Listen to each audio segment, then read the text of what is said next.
ભાવનગર ખાતે ઇન્ડિયા ગઠબંધનના મધ્યસ્થ કાર્યાલયનું ઉદ્ઘાટન કરવામાં આવ્યું હતું। હવે ત્યાંથી કરવામાં આવશે ઇન્ડિયા ગઠબંધનનો ચૂંટણી પ્રચાર। નમસ્કાર, હું છું હિમાની, આપ જોઈ રહ્યા છો ન્યૂ ગુજરાતી ન્યૂઝ।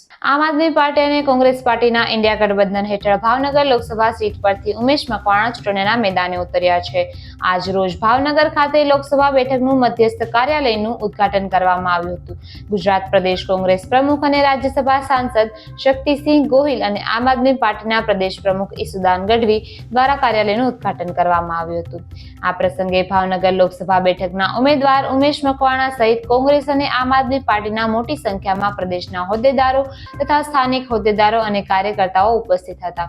સ્થાનિક લોકો દ્વારા આમ આદમી પાર્ટી અને કોંગ્રેસના ઇન્ડિયા ગઠબંધનને તથા ઉમેદવાર ઉમેશ મકવાણાને અભૂતપૂર્વ સમર્થન આપવામાં આવ્યું છે।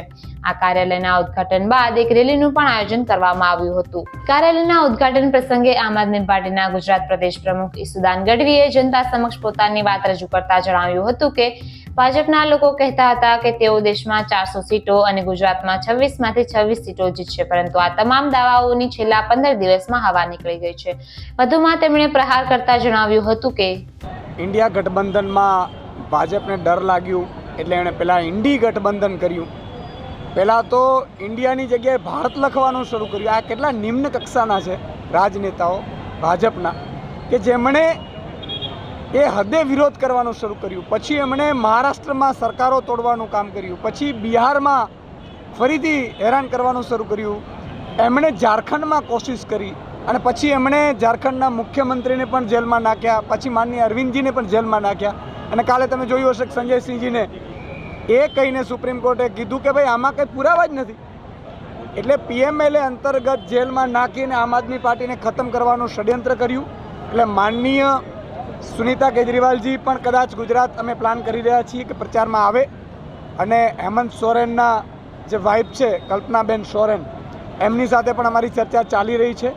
સાથે સાથે ઇન્ડિયા ગઠબંધનના તમામ લીડરો 26 બેઠક કઈ રીતે જીતી શકીએ એના માટે અમે લાગી પડ્યા છીએ। આજે પણ તમે જોયું હશે અને 26 બેઠક ઉપર તમામ જગ્યાએ અમારી સ્ટ્રેટેજી, અમારા કાર્યકર્તાઓનો લિસ્ટ, અમારી જે વ્યવસ્થાઓ છે બંને ગ્રુપોની એ ઓલરેડી થઈ ચૂકી છે અને ખૂબ મજબૂતાઈથી અમને વિશ્વાસ છે કે ખૂબ સારી રીતે રિઝલ્ટ મળશે।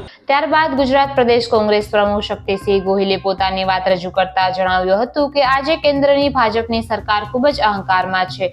તેઓને દેશના લોકોની જરા પણ ચિંતા નથી। તેઓ ફક્ત 32% વોટના સહારે રાજ કરી રહ્યા છે, કારણ કે બાકીના વોટ વહેંચાઈ જાય છે।